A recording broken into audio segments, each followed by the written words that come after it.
524장 찬송하십시다.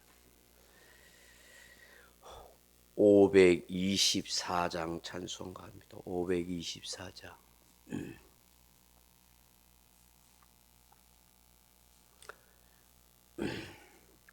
갈 길을 밝히 보이시니 주 앞에 빨리 나갑시다. 우리를 찾는 그 주 예수 곧 오라 하시네.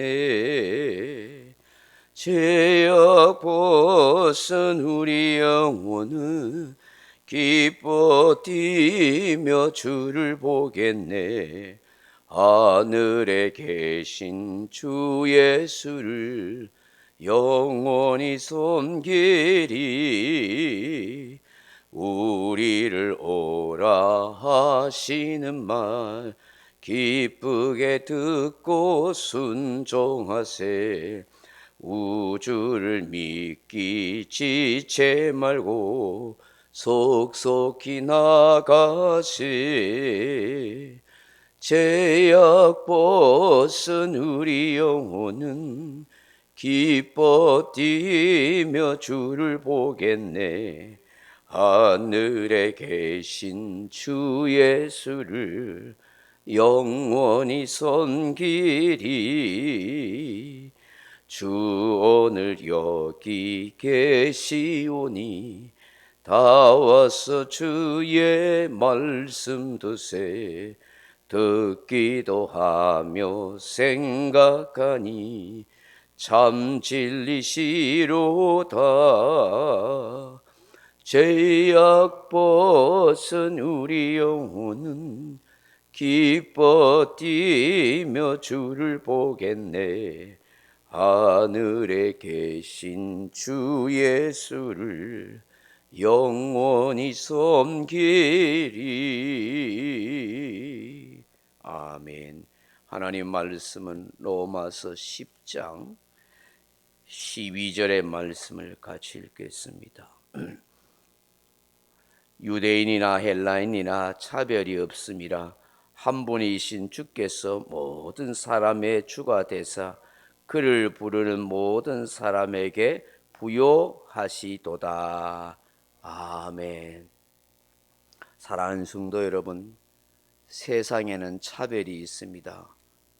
모든 사람을 공평하게 잘 살도록 해주겠다 하는 공산주의에도 차별이 심하면 심했지 덜하지 않습니다. 권력을 잡은 자, 권력에 기대어 사는 자들은 특권을 누리고 있습니다.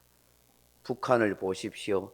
평양에 사는 사람과 지방에 사는 사람 간에 얼마나 차별이 심한지 모릅니다. 마음대로 오가지도 못합니다. 타락한 인간이 사는 세상에는 다 차별이 있기 마련입니다. 남자와 여자, 정상인과 장애인, 백인과 흑인, 서양인과 동양인, 부자와 가난한 자, 학벌, 지역, 여러 가지 인간적인 차별로 서로 대하는 것을 봅니다. 그러나 차별이 없는 데가 있습니다. 바로 예수 안에 살아가는 성도입니다. 교회입니다. 타락한 인간들이 잘못된 생각으로 인하여 아직 거듭나지 못하거나 진리를 제대로 알지 못해서 그렇지, 교회는 그리스도 안에 있는 예수 안에 있는 성도는 결코 차별이 없어야 합니다. 그것이 십자가에서 피 흘려 죽으신 예수님의 뜻이기 때문입니다. 예수님께서 십자가에 죽으신 것은 결코 차별을 두시려는 것이 아니라 차별을 완전히 철폐하시기 위함인 것입니다. 누구든지 예수 그리스도를 믿으면 구원을 받습니다. 누구든지 예수 믿으면 부끄러움을 당하지 않습니다. 예수님을 통하여 유대인이나 헬라인이나 그 누구든지 차별 없이 다 구원을 얻을 수 있도록 하나님이 역사해 주신 것입니다. 그 한 분이신 주께서 모든 사람의 주가 되시기 때문이다 라고 그렇게 말씀하고 있습니다. 1차 세계대전 당시에 독일군의 한 장교가 큰 부상을 입고 후송을 당하였습니다. 간호사는 그가 기독교 신자임을 알고 목사님을 부르려고 했지만 이 사람이 극구 반대를 했습니다. 그러자 안타까운 마음에 이 간호사가 이 큰 부상을 당한 독일군 장교의 회복을 위해서 기도해 주겠다라고 말해도 그 기도를 거부했습니다. 싫다고 말한 것입니다. 기독교 신자였지만 그는 형식적인 신자였고 전쟁통에 그 믿음마저 다 파산하고 만 것입니다. 더군다나 큰 부상을 입고 입원해 있으니 마음이 얼마나 완악해져 있는지 모릅니다. 이 간호사가 정성껏 그 독일군 장교에게 다가가서 치료해주고 다정한 말로 위로를 해주지만 그런 것도 별로 개의치 않습니다. 나 같은 인생이 무슨 구원을 받겠어, 다른 사람이나 돌보소 하고 그렇게 박대하게 되었습니다. 그러던 중에 이 간호사가 이 독일군 장교에게 이런저런 이야기하는 가운데 나는 독일군 한 사람을 위해서 16년간을 기도하고 있습니다 라고 그렇게 이야기했습니다. 그 얘기를 듣고 있던 이 독일군 장교가 깜짝 놀라면서 혹시 당신이 베타라는 여인을 알고 있습니까? 하고 그렇게 묻더라는 거예요. 그게 무슨 얘기냐고 하니까 자신이 전쟁터에 나갈 때에 베타라는 여인이 자신을 위해서 기도하고 있다 하는 소식을 들었다 하는 것입니다. 이 간호사가 바로 베타라는 여인의 딸이었던 것입니다. 자기 어머니와 함께 16년간이나 이 독일군 장교에서 자기도 기도하고 있다 그런 얘기를 한 것입니다. 깜짝 놀란 것이죠. 충격을 받았던 이 독일군 장교가 이 모든 일이 하나님의 뜻이구나, 하나님의 섭리구나 하는 것을 깨닫게 됐습니다. 어느 순간에 이 간호사의 이야기를 듣게 되고 다시 예수님을 마음에 깊이 모시게 되었습니다. 하나님의 백성이 된 것입니다. 하나님의 구원은 차별이 없습니다. 독일군이든 연합군이든 그 누구에게도 구원의 역사는 열려 있는 것입니다. 놀라운 하나님의 역사만이 있을 뿐인 것이죠. 오늘 본문에 또 한 가지 우리에게 감동을 주는 말씀이 무엇입니까? 12절에 보시면 유대인이나 헬라인이나 차별이 없습니다. 한 분인 주께서 모든 사람의 주가 되사 그를 부르는 모든 사람에게 뭐 하신다고요? 부요하시도다 라고 말합니다. 예수님의 우리의 인생이 주가 되셔서 그 누구에게도 차별 없이 구원의 길을 열어주실 뿐만 아니라 그 예수님이 우리를 부욕해 하시는 분이시다라고 말씀합니다. 우리 예수님 자신이 부요하시고 풍성하신 분이시기에 그를 믿는 모든 사람에게 다 풍성한 인생, 부요한 삶을 허락하신다는 거예요. 우리가 잘 아는 요한복음 10장 10절에 예수님이 뭐라고 말씀하셨어요? 도둑이 오는 것은 도둑질하고 죽이고 멸망시키려는 것뿐이요 내가 오는 것은 양으로 생명을 얻게 하고 더 풍성케 하려 함이니라 그렇게 말씀하잖아요. 사도 바울은 고린도후서 8장 9절에 이렇게 말씀합니다. 우리 주 예수 그리스도의 은혜를 너희가 알거니와 부유하신 이로서 너희를 위하여 가난하게 되심은 그의 가난으로 인하여 너희를 부욕해 하려 하심이라 그렇게 말씀합니다. 여기에 부욕해 한다는 것은 물질적인 부유를 의미하지 않습니다. 예수님의 긍휼의 부유함, 사랑의 부유함, 은혜의 부유함, 영혼의 부유함, 마음의 부유함, 평안의 부유함을 누리게 하신다는 것이지요. 야고보서 2장 5절에 내 사랑하는 형제들아 들을지어다 하나님이 세상에서 가난한 자를 택하사 믿음에 부유하게 하시고 또 자기를 사랑하는 자들에게 약속하신 나라를 상속으로 받지 않게 하셨느니라. 그렇게 말씀합니다. 예수님께서 우리를 향하여 무엇을 부유케 하신다고요? 믿음을 부유케 하신대요. 작은 믿음일지라도 그걸 또 하나님이 점점 자라게 하셔서 큰 믿음으로 믿음의 부유함을 누리고 살아가게 하신다는 거예요. 저도 여러분도 믿음의 부유함이 있는 성도 되기를 바랍니다.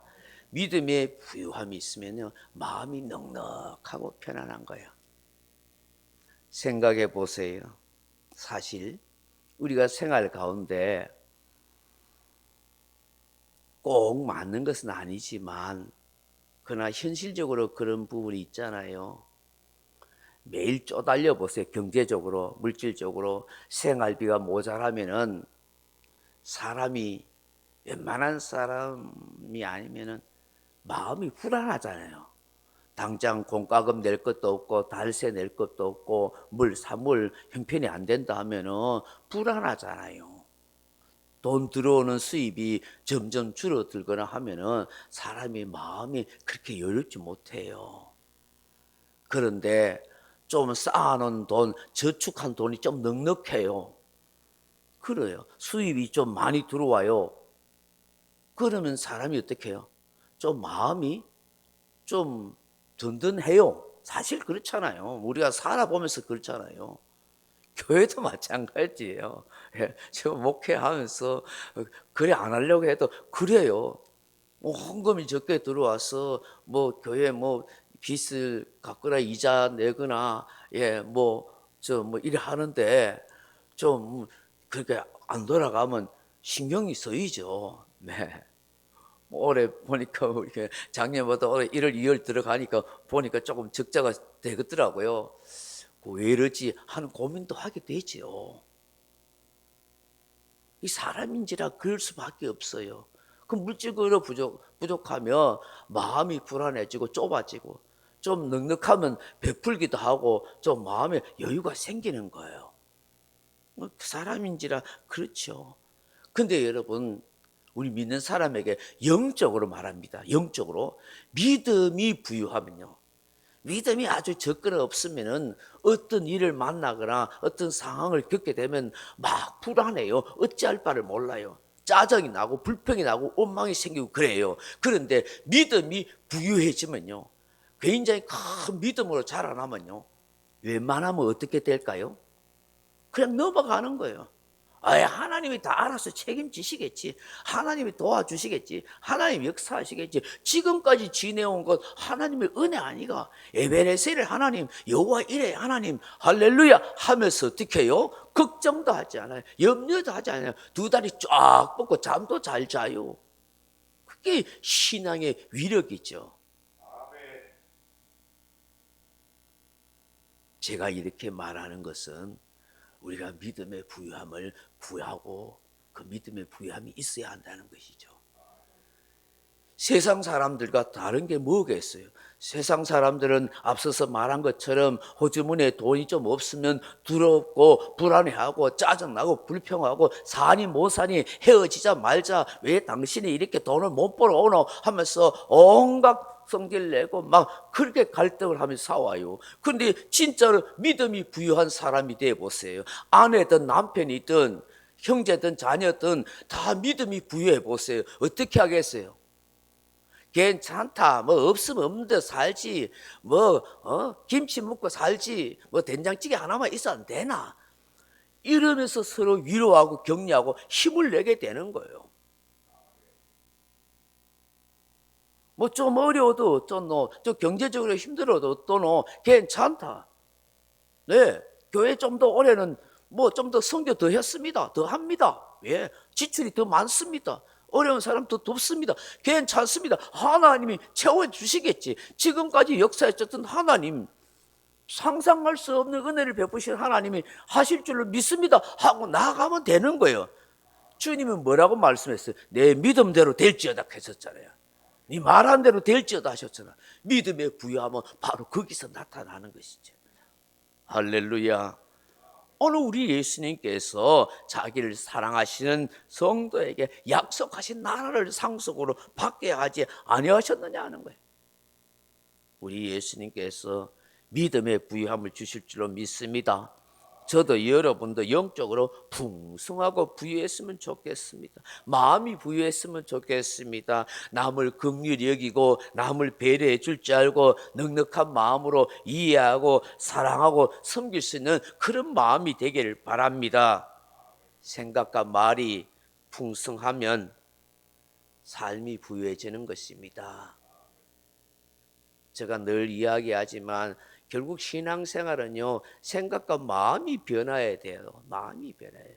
옹졸해지고 이해타산 따지고 자기 생각에 갇혀 있고 자기 경험만 이야기하고 자기 고집만 붙들고 있으면요, 믿음이 부유해지지 않습니다.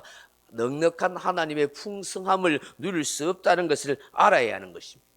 그래서 늘 좋은 생각하려고 하며 긍정적인 마인드, 믿음의 마음을 품으세요, 품으세요, 품으세요라고 말하는 것도 바로 이와 같은 이유지요. 우리는 이 땅에서 사는 삶이 항상 인생 광야를 걸어가고 있다는 걸 알아야 합니다. 말세를 만난 우리는 출애굽 백성들이 걸어갔던 그 인생길을 본보기로 삼아야 하는 것입니다. 성경 출애굽기 보세요. 늘 하나님이 주시는 은혜가 있음에도 불구하고 늘 불평하고 원망한 것을 밥 먹듯이 하고 있잖아요. 영적으로 풍성하고 부유해지는 비결은 다른 것 없어요. 매일매일 주신 은혜에 감사하면서 살아가는 인생인 줄로 믿습니다. 오늘 이 새벽에 주시는 말씀을 잘 묵상하면서 예수님 안에는 차별이 없는 인생입니다. 믿고 사는 성도에게는 하나님이 부유함을 주십니다. 주여, 영적으로 부유한 삶이 인생이 되게 하옵소서. 그렇게 기도하는 저와 여러분 되길 주님의 이름으로 축원합니다. 각자 기도하시다가 돌아가시기 바랍니다.